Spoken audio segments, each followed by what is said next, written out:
तो पहले केस में बैटरी का कनेक्शन आर से नहीं था, तो तब जो इसका जो वोल्टेज है वो किसके बराबर होगा, ईएमएफ के बराबर।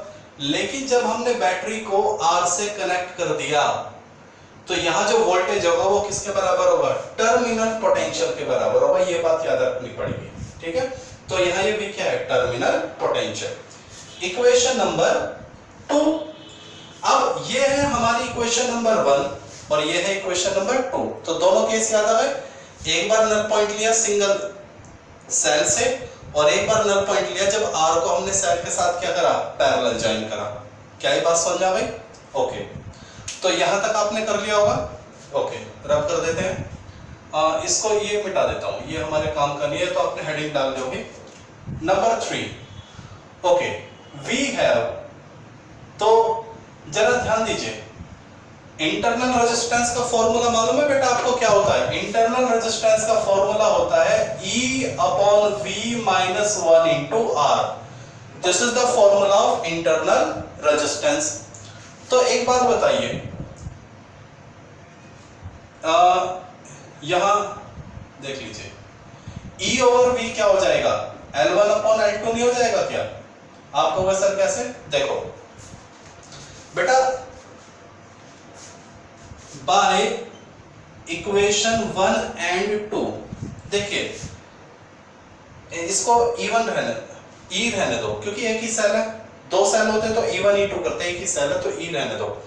E directly proportional L1, V directly proportional L2, तो मैं ये लिख सकता हूं नहीं, E/V = L1/L2।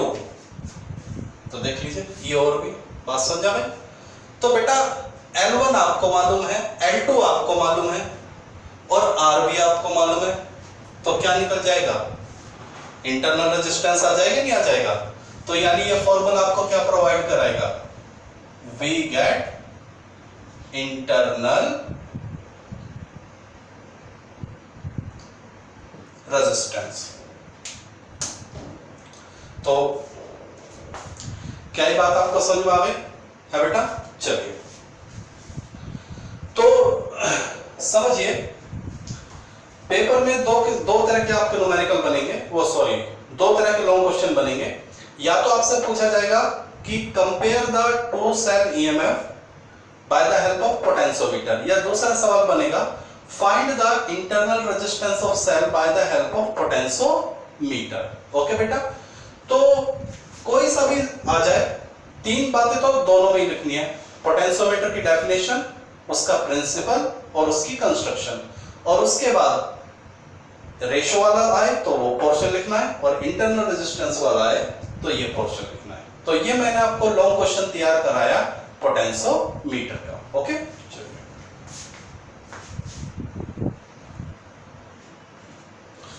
डियर स्टूडेंट, एक छोटा सा और इंपॉर्टेंट टॉपिक और करते हैं, सेंसिटिविटी ऑफ पोटेंशियोमीटर। 1 मार्क्स के लिए बहुत इंपॉर्टेंट टॉपिक है। तो पहला क्वेश्चन तो एग्जाम में आपका यही बन जाएगा कि what is the sensitivity of potentiometer. तो अगर आपसे ये पूछ लिया जाए कि what is the sensitivity of potentiometer, तो आप लिखेंगे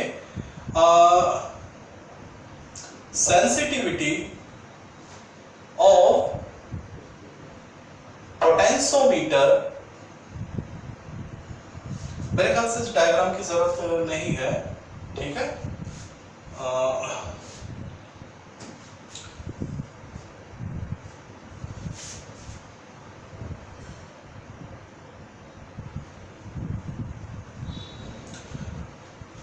Sensitivity of potentiometer is inversely proportional to the potential gradient. Okay, ये फॉर्मूला रट लीजिए। अब आप कहेंगे सर पोटेंशियल ग्रेडियंट क्या होता है? तो मैं एक चीज सिखाता हूं बच्चों को फिजिक्स में, किसी भी चीज को लेंथ से डिवाइड करने पे उसका ग्रेडियंट आ जाता है। जैसे temperature upon length, temperature gradient, velocity upon length, velocity gradient, length बोलो या डिस्टेंस बोलो। ओके, तो पोटेंशियल ग्रेडियंट क्या होगा प्यारे बच्चों? Potential upon length. तो क्या मैं इस पोटेंशियल ग्रेडियंट को ये बात समझा गई? Sensitivity of potentiometer is inversely proportional to the potential gradient. तो पोटेंशियल ग्रेडियंट क्या हो जाएगा? Del V over del L। बात समझा भाई? तो del V over del L क्या है? Potential gradient. ओके, डेल लगाने की जरूरत नहीं, V अपॉन L से भी काम चल जाएगा। ठीक, और यहां पे L क्या है? Length of wire. किसका वायर? Of potentiometer. बात समझ में आ गई? पोटेंशियोमीटर में आप कितना वायर लेते हैं? 100 सेंटीमीटर, 2 है तो 200, 4 है तो 400। बात समझ में? तो क्या इस चीज को आप मॉडिफाई कर सकते हैं? ये L कहां पहुंच जाएगा? ऊपर पहुंच जाएगा। Is that clear? तो आपने लिखा था sensitivity of potentiometer is inversely proportional to the potential gradient. क्या है बात समझ आ गई? तो this is the definition of sensitivity of potentiometer. बात समझ आ गई? यानी जिस पोटेंशियोमीटर का पोटेंशियल ग्रेडियंट जितना कम होगा उसकी सेंसिटिविटी उतनी ही क्या होगी? ज्यादा होगी। और जितनी ज्यादा सेंसिटिविटी वो पोटेंशियोमीटर उतना ही अच्छा माना जाएगा। मान लीजिए आपके सामने दो पोटेंशियोमीटर हैं A एंड B, और आपसे पूछा गया बताइए कौन सा पोटेंशियोमीटर ज्यादा अच्छा है? तो वो पोटेंशियोमीटर ज्यादा अच्छा होगा जिसकी सेंसिटिविटी ज्यादा होगी। और किसकी सेंसिटिविटी ज्यादा होगी? जिसका पोटेंशियल ग्रेडियंट क्या होगा? कम। देखिए बोर्ड में क्वेश्चन किस तरह से आता है मैं आपको बता देता हूं। मान लीजिए मैं एक ग्राफ बनाता हूं, देख लीजिए, ये है लेंथ और ये है पोटेंशियल। बात समझ आ गई? और ये मैंने ग्राफ बनाया V और L के। तो पहले तो आप मुझे बताइए ये जो स्लोप है, ये जो स्लोप है, ये स्लोप क्या रिप्रेजेंट करेगा? बेटा ये स्लोप रिप्रेजेंट करेगा पोटेंशियल ग्रेडियंट को।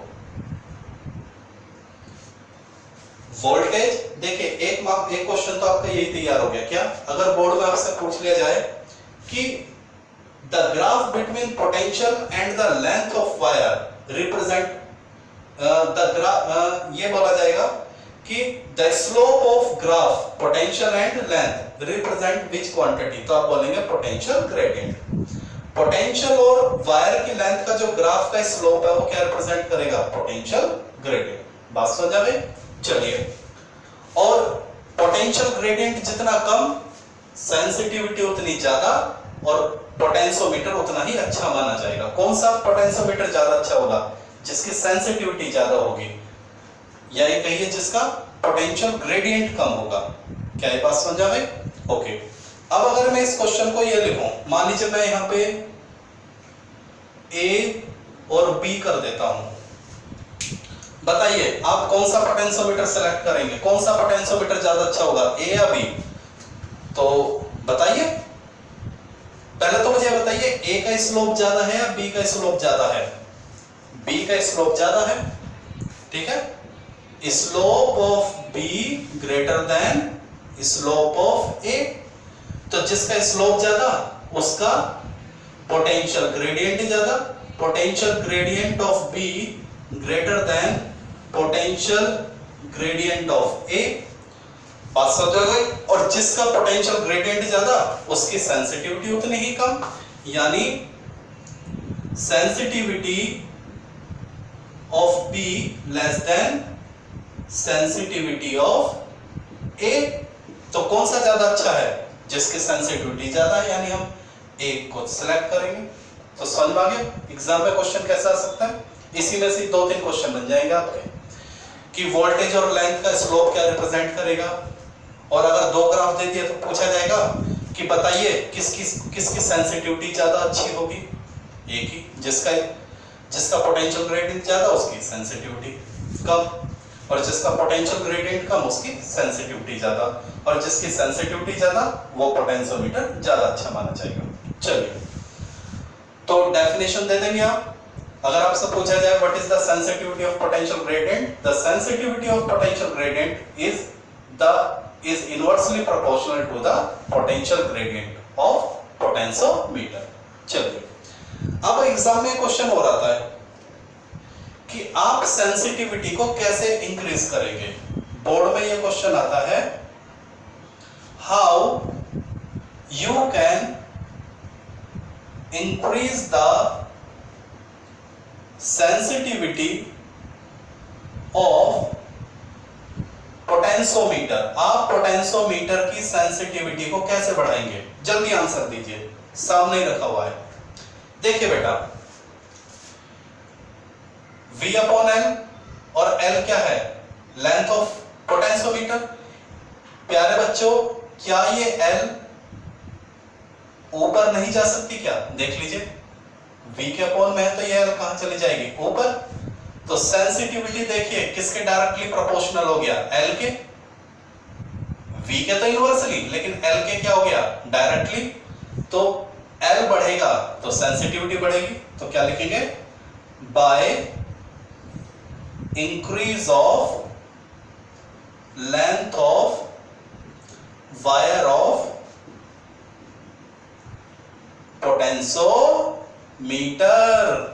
पोटेंशियोमीटर की लेंथ बढ़ा दो, सेंसिटिविटी बढ़ जाएगी।